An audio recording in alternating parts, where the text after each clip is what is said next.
আমরা প্রায় সবাই মলা মাছের চচ্চড়িটা বাসায় করে থাকি। আজকে তোমাদের সাথে আমি এই রেসিপিটি খুব সহজভাবে দেখাবো। তার আগে তোমরা আমার চ্যানেলটিকে একটু সাবস্ক্রাইব করে দিবে আর লাইক এবং কমেন্ট করে পাশে থাকবে। তো চলো দেখে আসি কিভাবে আমি এই চচ্চড়িটি করেছিলাম। প্রথমে আমি একটি কড়াইতে নিয়ে নিয়েছিলাম পেঁয়াজ কুচি, এরপর আমি নিয়ে নিয়েছিলাম লবণ দেওয়া হয়ে গেলে আমি দিয়ে দিয়েছিলাম গুঁড়ো মশলাগুলো। তো এখানে গুঁড়ো মশলাগুলোর মধ্যে ছিল হলুদ গুঁড়ো, শুকনো মরিচ গুঁড়ো আর সেই সাথে ছিল ধনিয়ার গুঁড়ো।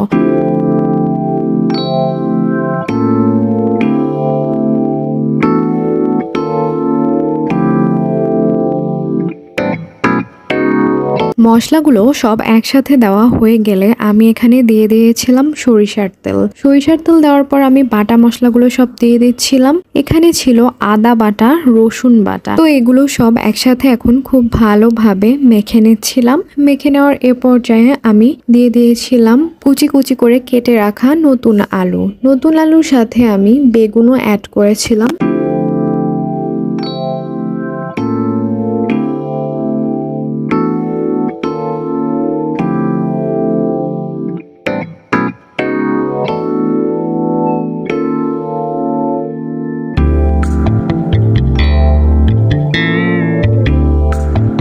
আলু আর বেগুন দিয়ে ভালোভাবে মেখে নেওয়ার পর আমি মলা মাছগুলো সব একসাথে ছেড়ে দিচ্ছিলাম। এখন আবারও মাছ দিয়ে সব মেখে নিচ্ছিলাম। তো সবকিছু মাখা হয়ে গেলে এ পর্যায়ে আমি হালকা একটু কাঁচা মরিচ ফালি ফালি করে কেটে সেখানে দিয়ে দিয়েছিলাম।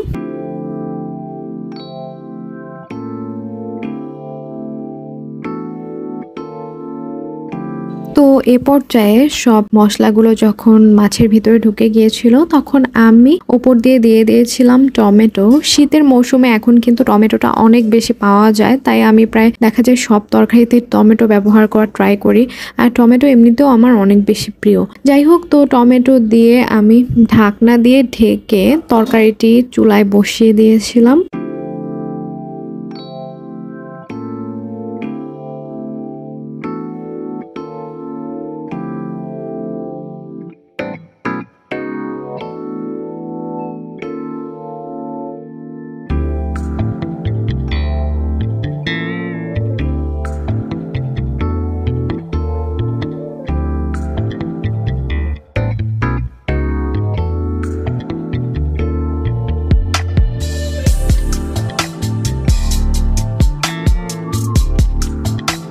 তরকারিটি প্রায় হয়ে এসেছে।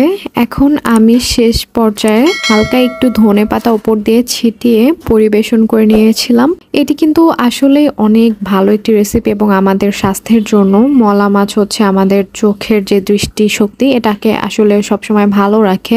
যাই হোক, তো তোমরা আমার চ্যানেলটি সাবস্ক্রাইব করে আমার পাশে থাকবে আর বেল বাটন দিয়ে রাখবে যেন নেক্সট যেই রেসিপিগুলো আসবে সেগুলো যেন তোমাদের কাছে যায়। আর ভালো থাকবে, সুস্থ থাকবে। দেখা হবে আবার পরে অন্য কোনো রেসিপিতে। আল্লাহ হাফেজ।